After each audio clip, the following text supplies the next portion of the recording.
Hello friends, welcome to OD study point. स्वागत है आप सभी का आपके अपने YouTube channel OD study point में। तो प्यारे दोस्तों, लास्ट क्लास में हम लोगों ने प्रश्नावली 7.6 के क्वेश्चन नंबर 14 तक प्रश्नों को सॉल्व कर लिया था।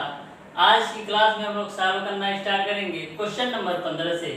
तो स्टार्ट करते हैं आज की क्लास। देखते हैं क्वेश्चन नंबर 15। क्वेश्चन नंबर 15 आपको इस प्रकार से दिया है, ब्रैकेट में 1 + x² log x dx। इसको आपको खंडशः समाकलन विधि से सॉल्व करना है। खंडशः समाकलन विधि से सॉल्व इसलिए करना है क्योंकि जब भी दो फलन आपस में मल्टीप्लाई के रूप में आते हैं तो आपको खंडशः समाकलन विधि से ही आप समाकलन कर सकते हैं। इसके पहले ऑलरेडी मैंने क्वेश्चन नंबर 1 से लेकर क्वेश्चन नंबर 14 तक के प्रश्नों को बिल्कुल डिटेल में खंडशः समाकलन से सॉल्व करके आपको बताया है। अगर वो वीडियो आपने नहीं देखा है तो जरूर देखिएगा, मैंने बिल्कुल बेसिक से इसको पढ़ाया है। तो देखते हैं इस क्वेश्चन को आपको कैसे सॉल्व करना है। सबसे पहले खंडशः समाकलन विधि से सॉल्व करने के लिए आपको खंडशः समाकलन का फार्मूला पता होना चाहिए। फार्मूला आपका होता है फर्स्ट फलन और सेकेंड फलन का समाकलन फिर माइनस फर्स्ट फलन का अवकलन यानी d/dx आपको करना होता है फर्स्ट फलन का, और सेकेंड फलन का आपको समाकलन फिर पूरे का आपको समाकलन कर देना होता है। यही आपका खंडशः समाकलन का फार्मूला है। अब इस क्वेश्चन में आपको सोचना ये है कि आपका एक फलन 1 + x² है और एक फलन आपका log x है। किस फलन को आप फर्स्ट फलन मानते हैं और किस फलन को आप सेकेंड फलन मानते हैं। यानी आपको सेकेंड फलन उस फलन को लेना है जिसका आप समाकलन सिंपल तरीके से कर ले, उसको आपको सेकेंड फलन लेना है। तो 1 + x² का आप समाकलन सिंपल तरीके से कर सकते हैं, तो इसको सेकेंड फलन मान लीजिए और log x को फर्स्ट फलन। तो सॉल्व कर दीजिए। अब फार्मूले पे रख देते हैं। फर्स्ट फलन आपका क्या है log x integration of second फलन क्या है आपका 1 + x² और dx फिर माइनस इंटीग्रेशन d/dx आपको करना है फर्स्ट फलन का। फर्स्ट फलन आपका क्या है log x फिर इंटीग्रेशन सेकेंड फलन का समाकलन करना है यानी 1 + x² और dx फिर पूरे का आपको समाकलन कर देना है। ओके, यहाँ तक आपको समझ में आ गया होगा। अब ये हो गया आपका log x। 1 + x² का आप समाकलन करेंगे, एक का समाकलन करेंगे तो आपको मिलेगा x, और x² का आप समाकलन करेंगे तो आपको मिलेगा x³ / 3 फिर माइनस इंटीग्रेशन log x का आप अवकलन करेंगे तो आपको मिलेगा 1/x × फिर सेम यही है तो इसका भी समाकलन क्या हो जाएगा x + x³ / 3। तो लिख देते हैं x + x³ / 3 और dx। ओके, अब यहाँ से इस वाली वैल्यू को मैं आगे रख लेता हूँ तो हो जाएगा आपका x + x³ / 3 और log x माइनस इंटीग्रेशन ये 1/x का पूरे ब्रैकेट में मल्टीप्लाई करेंगे तो x से यहाँ से कैंसिल होगा तो यहाँ से आपको मिलेगा 1 फिर प्लस यहाँ पर आपका x से कैंसिल होगा तो क्या मिलेगा आपको x² / 2 और dx। यहाँ तक आपको समझ में आया होगा। अब आगे सॉल्व कर लेते हैं। तो आपका x + x³ / 3 इनटू का log x वैसे ही रहेगा और इसका हम समाकलन कर देते हैं। तो एक का समाकलन करेंगे, ये माइनस है पहले से ही, एक का आप समाकलन करेंगे तो आपको मिलेगा x, और यहाँ पर 1/2 कांस्टेंट है तो इसको आप बाहर ले लीजिए। ये 1/2 नहीं है 1/3 है, इसको 3 कर लीजिएगा तो ये 1/3 कांस्टेंट है, बाहर कर लिया। x² का आप समाकलन करेंगे तो आपको क्या मिलेगा x³ / 3। अब प्लस का लगा दीजिए समाकलन कांस्टेंट c। उसके बाद से आप आगे सॉल्व कर लीजिए तो x + x³ / 3 और log x, फिर उसके बाद से माइनस का पूरे ब्रैकेट में मल्टीप्लाई करते हैं तो माइनस का x माइनस का इन दोनों का गुणा करके लिखते हैं तो x³ / 9 प्लस का समाकलन कांस्टेंट c, यही आपका आंसर हो जाएगा। अब देखते हैं क्वेश्चन नंबर 16। क्वेश्चन नंबर 16 आपको इस प्रकार से दिया है, समाकलन e to the power x bracket में sin x plus cos x dx। तो सबसे पहले e to the power x का पूरे ब्रैकेट में मल्टीप्लाई करते हैं, तो हो जाएगा आपका integration e to the power x sin x plus e to the power x cos x और dx। उसके बाद से आपको करना क्या है, e to the power x sin x को अलग और e to the power x cos x को अलग अलग समाकलन के रूप में लिख लेना है। उसके बाद से आपको करना क्या है, e to the power x sin x को अलग समाकलन के रूप में और e to the power x cos x को अलग समाकलन के रूप में लिख लेना है। तो लिख लेते हैं, तो आपका हो जाएगा e to the power x sin x dx plus integration e to the power x cos x और dx। अब आपको यहाँ पर यदि मैं इस वाले पद का खंडशः समाकलन कर दूं तो मेरा cos के रूप में कुछ आएगा। तो लिखना आपको क्या है कि e to the power x sin x dx का खंडशः समाकलन करने पर, तो e to the power x sin x का खंडशः समाकलन करने पर, खंडशः समाकलन करने पर ए वाली वैल्यू को ऐसे ही आपको नोट करना है, इसका खंडशः समाकलन करना है तो कर देते हैं। तो कभी भी ऐसा क्वेश्चन आए e to the power x के रूप में और खंडशः समाकलन आपको करना है, तो e to the power x को हमेशा सेकंड फलन लीजिए और sin x को फर्स्ट फलन। e to the power x को सेकंड फलन लेने का मेन पर्पज ये होता है कि e to the power x का चाहे आप अवकलन करें चाहे समाकलन, दोनों सेम ही होता है e to the power x। तो सॉल्व करते हैं, तो फर्स्ट फलन आपका क्या है, sin x integration of e to the power x dx, फिर माइनस फर्स्ट फलन का अवकलन यानी d बाई dx आपको करना है sin x का, फिर इंटीग्रेशन करना है सेकंड फलन का यानी e to the power dx, फिर पूरे का आपको समाकलन कर देना है और ए वाली वैल्यू को आपको वैसे ही नोट करना है। तो हो जाएगा integration e to the power x cos x और dx। अब यहाँ से आपको e to the power x का समाकलन कर देना है, तो e to the power x का समाकलन करेंगे तो e to the power x sin x मिलेगा आपको, तो e to the power x sin x, उसके बाद से माइनस, तो माइनस हो जाएगा sin x का आप अवकलन करेंगे तो आपको मिलेगा cos x और e to the power x का समाकलन करेंगे तो आपको मिलेगा गुणे का e to the power x और dx। और a वाली वैल्यू आपको ऐसे ही नोट कर देना है, तो प्लस का हो जाएगा integration e to the power x cos x अब dx। यहाँ पर एक चीज आप देख रहे हैं कि e to the power x cos x dx यहाँ पर भी है, e to the power x cos x dx यहाँ पर भी है, लेकिन a वाली वैल्यू आपका माइनस में और a वाली वैल्यू प्लस में है। दोनों वैल्यू सेम है लेकिन ये आपका प्लस में और ये माइनस में, तो दोनों आपस में कैंसिल हो जाएंगे। तो यहाँ से आपको मिलेगा e to the power x sin x plus का समाकलन कांस्टेंट c, यही आपका आंसर हो जाएगा। क्वेश्चन नंबर 17 आपका इस प्रकार से दिया है, integration x e to the power x divided by 1 plus x का होल स्क्वायर dx। तो ऐसे क्वेश्चन को सॉल्व करने के लिए सबसे पहले आपको ऊपर 1 प्लस x के फॉर्म में कुछ ना कुछ लाना होगा जिससे आपका कुछ कैंसिल होगा।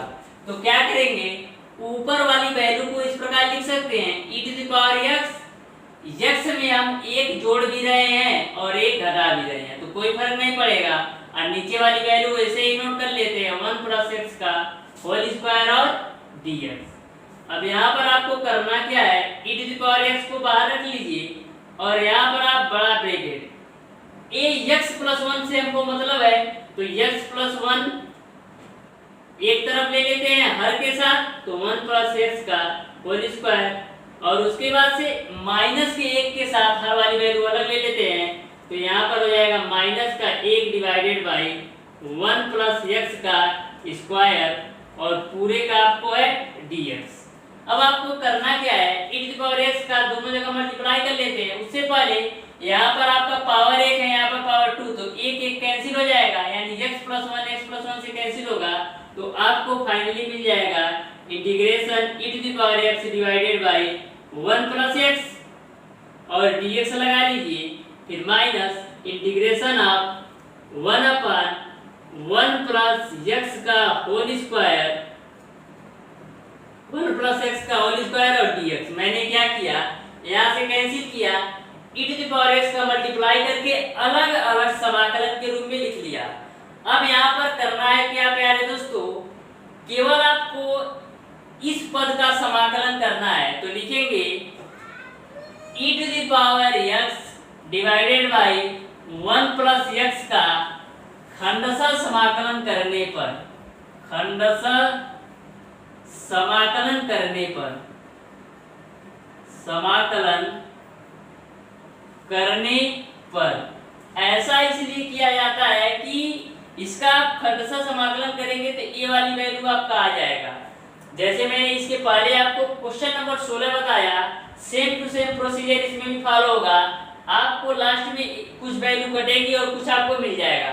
तो इसका आपको खंडशः समाकलन करना है। तो मैंने आपको बताया कि हमेशा आपको e to the power x को सेकंड फलन लेना है और जो आपका है 1 अपान 1 प्लस x इसको आपको फर्स्ट फलन लेना है। तो सॉल्व कर दीजिए खंडशः समाकलन से।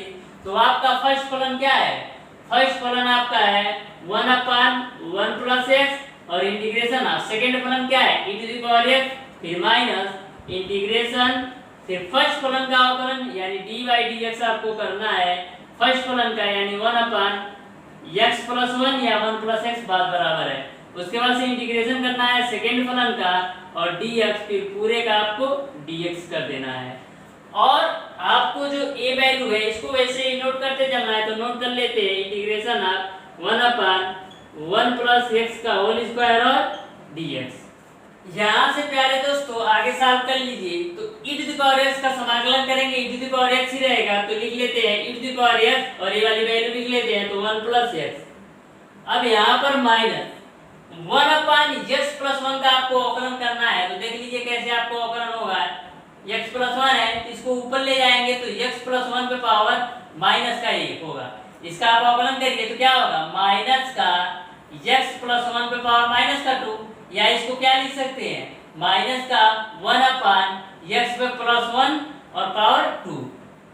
x प्लस 1 पे पावर माइनस 2 को 1 अपान x प्लस 1 पे पावर 2 लिख सकते हैं। तो मैंने लिख लिया।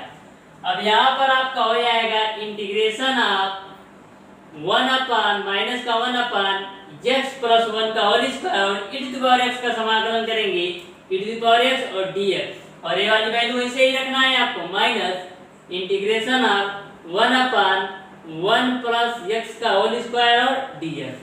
अब यहाँ से प्यारे दोस्तों a माइनस और a माइनस दोनों आपस में मल्टीप्लाई होकर के प्लस हो जाएंगे। अब एक चीज आप देख रहे हैं कि a वाली वैल्यू यहाँ पर भी आपका e to the power x है, e to the power x, इसको आप नोट डाउन कर लीजिएगा क्योंकि e to the power x में मल्टीप्लाई हो रहा है। तो e to the power x यहाँ पर भी है आपका। ओके, तो यहाँ पर आपका एक चीज आप देख रहे हैं कि a वैल्यू और a वैल्यू दोनों सेम है, लेकिन a आपका माइनस में और a आपका प्लस में है तो a इससे कैंसिल हो जाएगा। तो आपको फाइनली क्या मिलेगा, आपको मिल जाएगा e to the power x divided by 1 plus x और प्लस का समाकलन कांस्टेंट c। यही आपका आंसर हो जाएगा। अब देखते हैं क्वेश्चन नंबर 18। क्वेश्चन नंबर 18 आपको इस प्रकार से दिया है, integration e to the power x bracket में 1 plus sin x divided by 1 plus cos x dx। तो सबसे पहले इसको आप समराइज कर लीजिए। क्वेश्चन नंबर 18 आपको इस प्रकार से दिया है e to the power x bracket में 1 plus sin x divided by 1 plus cos x। तो सबसे पहले यहाँ पर sin x का आपको फार्मूला यूज कर लेना है। आपने त्रिकोणमिति में पढ़ रखा होगा कि sin x बराबर होता है 2 sin x by 2 इनटू का cos x by 2।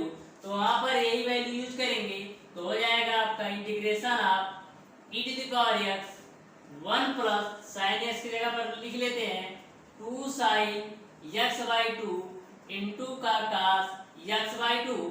और यहाँ पर आपको cos x का ऐसा फार्मूला यूज करना है कि एक आपका कैंसिल हो जाए। तो इसको लिख सकते हैं 1 plus 2 cos square x by 2 minus का 1। यहाँ से प्लस 1 और माइनस 1 कैंसिल हो जाएगा तो यहाँ से आपको फाइनली मिल जाएगा e to the power x 1 plus 2 sine x by 2 into का cos x by 2 divided by 2 cos square x by 2 और dx। अब आपको करना क्या है, एक के साथ हर को लेना है, फिर 2 sine x by 2 into cos x by 2 के साथ हर वाली वैल्यू लेना है। तो ले लेते हैं, तो आपका हो जाएगा integration e to the power x और यहाँ पर आपका हो जाएगा 1/2 कास स्क्वायर x बाई 2 फिर plus 2 sine x by 2 into का cos x by 2 divided by आपका हो जाएगा 2 कास स्क्वायर x बाई 2 और dx। यहाँ से आपका 2 से 2 कैंसिल होगा और कास स्क्वायर x बाई 2 है नीचे, ऊपर कास x बाई 2, तो एक कास x बाई 2 से एक कास x बाई 2 कैंसिल होगा। तो अब आपको करना क्या है, sine x by 2 upon cos x by 2 को tan x बाई 2 लिख लेते हैं और 1 अपन कास स्क्वायर x बाई 2 को sec स्क्वायर x बाई 2 लिख लेते हैं। तो आपका हो जाएगा integration e to the power x, 1/2 को बाहर ले लेते हैं और जो आपका 1 अपन कास स्क्वायर x बाई 2 है इसको हम लिख लेते हैं सेक स्क्वायर x बाई 2। फिर उसके बाद से e to the power x का इसमें भी मल्टीप्लाई करिए तो प्लस का हो जाएगा integration of e to the power x और tan x बाई 2 और dx। मैंने क्या किया, ये जो वैल्यू आपका sin x by 2 upon cos x by 2 था, इसको मैंने tan x बाई 2 लिख दिया। अब आपको यहाँ पर इस वाली वैल्यू का यानी e to the power x into का tan x बाई 2 का खंडशः समाकलन करना है। तो खंडशः समाकलन कर दीजिए और इस वाली वैल्यू को वैसे ही नोट करना है, तो कर लेते हैं। तो हो जाएगा 1/2 integration of e to the power x sec square x by 2 और यहाँ पर खंडशः समाकलन करना है। मैंने इसके पहले ही बताया था कि e to the power x को आप सेकंड फलन लीजिए और इसको आप फर्स्ट फलन लीजिए, तो लगा दीजिए। तो आपका है फर्स्ट फलन tan x बाई 2 और सेकेंड फलन आपका क्या है e to the power x, फिर माइनस इंटीग्रेशन ऑफ फर्स्ट फलन का अवकलन यानी tan x बाई 2 का अवकलन करेंगे तो आपको मिलेगा 1/2 tan x बाई 2 का आप अवकलन करेंगे तो आपको मिलेगा 1/2 sec स्क्वायर x बाई 2 और e to the power x का समाकलन करेंगे तो आपको मिलेगा e to the power x और dx। यहाँ तक आपको समझ में आया होगा। अब एक चीज आप देख रहे हैं कि 1/2 e to the power x sec square x by 2 यहाँ पर भी है, 1/2 sec square x by 2 into e to the power x dx यहाँ पर भी है। यानी a वैल्यू और a वैल्यू सेम है, लेकिन a आपका प्लस में और a माइनस में है तो दोनों आपस में कैंसिल हो जाएंगे। तो आपको फाइनली मिल जाएगा e to the power x का समाकलन e to the power x और tan x बाई 2 प्लस का समाकलन कांस्टेंट c, यही आपका आंसर हो जाएगा। अब देखते हैं क्वेश्चन नंबर 19। क्वेश्चन नंबर 19 आपका इस प्रकार से दिया है, समाकलन e to the power x 1/x minus का 1/x स्क्वायर dx। तो सबसे पहले e to the power x का पूरे ब्रैकेट में मल्टीप्लाई करते हैं, तो e to the power x अपॉन x माइनस का e to the power x अपॉन x स्क्वायर और dx आपको मिल जाएगा। अब करना क्या है, आपको अलग अलग समाकलन के रूप में लिख देना है, तो लिख देते हैं। तो हो जाएगा आपका e to the power x अपॉन x dx फिर माइनस का integration e to the power x अपॉन x स्क्वायर dx। अब आपको इस वाली वैल्यू का खंडशः समाकलन करना है, तो इस वाली वैल्यू का खंडशः समाकलन करना है और ये वाली वैल्यू आपको वैसे ही नोट डाउन करना है। जैसा आपने क्वेश्चन नंबर 17 और 18 देखा, सेम टू सेम वही प्रोसीजर इसमें भी फॉलो होगा। तो लिखेंगे e to the power x अपॉन x का खंडशः समाकलन करने पर, खंडशः समाकलन करने पर तो कर देते हैं। तो इसमें e to the power x को सेकंड फलन लेना है और जो आपका 1/x के रूप में है इसको आपको फर्स्ट फलन लेना है।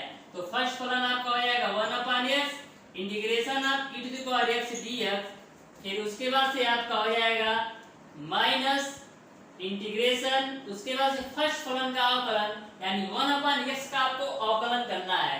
तो 1/x का अवकलन कर दीजिए। तो 1/x को x पावर -8 लिख सकते हैं, इसका अवकलन करेंगे तो माइनस का x⁻² मिलेगा। इसको माइनस का 1/x⁻² लिख सकते हैं, तो a आपका अवकलन हो जाएगा। तो मिलेगा आपको माइनस का 1/x²। फिर सेकेंड फलन का आपको समाकलन करना है, यानी e⁻x का समाकलन करेंगे तो e⁻x ही मिलेगा और आपका dx हो जाएगा। और इस वाली वैल्यू को वैसे ही नोट करना है, तो हो जाएगा आपका integration of e⁻x divided by x² और dx। यहाँ से आप एक चीज देख रहे हैं कि a माइनस और a माइनस आपस में मल्टीप्लाई होकर के प्लस हो जाएगा और a वाली वैल्यू और a वाली वैल्यू आपस में सेम है, e⁻x/x²। लेकिन ये आपका माइनस में a प्लस में है, तो दोनों आपस में कैंसिल हो जाएंगे। तो फाइनली आपको क्या मिल जाएगा, e⁻x का समाकलन करेंगे e⁻x ही मिलेगा और 1/x है तो गुणे हो जाएगा आपका 1/x प्लस का समाकलन कांस्टेंट c। तो इसको लिख सकते हैं e⁻x divided by x plus का समाकलन कांस्टेंट c। यही आपका आंसर हो जाएगा। इस तरीके से प्यारे दोस्तों मैंने आपको क्वेश्चन नंबर 15, 16, 17, 18 और 19 बिल्कुल डिटेल में स्टेप बाय स्टेप बताया है। यदि आपको किसी भी क्वेश्चन में कोई भी प्रॉब्लम है तो आप उसे कमेंट बॉक्स में कमेंट कर सकते हैं। इस प्रश्नावली के जितने भी क्वेश्चन आपके बचे हैं उसको नेक्स्ट पार्ट में हम लोग पढ़ेंगे। तो वीडियो अगर पसंद आया हो तो ज्यादा से ज्यादा लाइक, शेयर और सब्सक्राइब जरूर कीजिएगा। बेल आइकन दबाना बिल्कुल मत भूलिएगा, जिससे हमारी लेटेस्ट आने वाली वीडियो आपको मिलती रहे सबसे पहले। धन्यवाद।